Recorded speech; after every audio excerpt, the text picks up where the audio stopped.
Start camera action பேசுமா. விஜயண்ணா நான் தான் போலி. நீங்க நான் எங்களை எடுத்து பிரச்சாரம் பண்றீங்க. ஏமா ஏமா ஏமா இப்படிலாம் ஓப்பனாக சொல்கிறாதம்மா. அப்புறம் சோஷியல் மீடியாவில் போட்டு போலன்னு பானுங்க. எல்லாம் தேவையில்லாத வேலை. ஜல்லிக்கட்டு பற்றி பேசுனால அதை பற்றி எதனா பேசு. அது ஜல்லிக்கட்டு பத்தி பேசுறாரா? நீங்க என்ன ஜல்லிக்கட்டு பத்தி பேசலாம்? நான் எவ்வளவு கஷ்டப்பட்டு போராடி கட்டி இந்த ஜல்லிக்கட்டை வாங்கி கொடுத்துருக்கோம். நீங்க ஈஸியா சொல்லிட்டு போயிடுவீங்க. ஏமா நீ மட்டுமா போறான்னா வேற ஏதாச்சும் கான்ட்ரவர்சியா பேசுமா. சாரி நாங்க போதும் ஜல்லிக்கட்டை பத்தி பேசாதீங்க. அப்புறம் இவனுக்கு 200 ரூபாய் பேமெண்ட் தர மாட்டாங்க. ஏய் என்ன சொன்ன? ஏதாச்சும் கண்டுபிடிச்சு போறாங்க. சாரி ஏதோ வாய் தவறி வந்துச்சு. 50 இருக்கட்டும், 500 எல்லாம் மாத்திராதீங்க. விஜயண்ணா உங்களை பத்தி பேசினதும் உங்க ஃபேன்ஸ்லாம் என்ன கடின்னு கடிச்சு வச்சிருக்காங்க. இங்க பாருங்க கையில எல்லாம் எப்படி காயா இருக்கு தெரியுமா? கொஞ்சம் பக்குவமா சொல்லுங்கண்ணே. இது சூப்பர். Payment confirm. விஜயண்ணா உங்களுக்கு இருக்கிற 1008 பிரச்சனை இல்ல. என்ன பழி வாங்கினா எங்க வீட்டுக்கு வாங்க.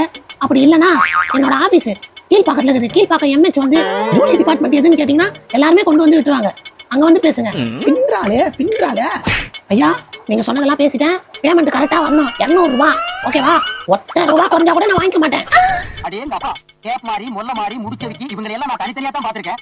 ஆனா மொத்த இன்னைக்கு தாண்டா சாமி நான் பாக்குறேன்.